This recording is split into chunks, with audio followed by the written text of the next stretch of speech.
We have seen the first pattern to pose questions, which is say. The second pattern was tu es, and now the third pattern is tu as. Problem has started.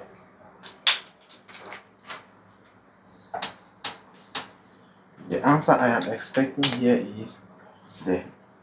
The answer I'm expecting here is je suis. These are positive. The answer I'm expecting here is j'ai.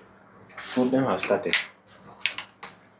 So you better concentrate because now problem is starting.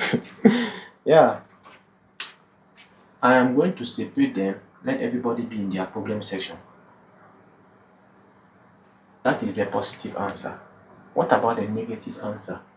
The negative answer is going to be ce n'est pas, as we saw. Here, je suis pas. And here, j'ai pas.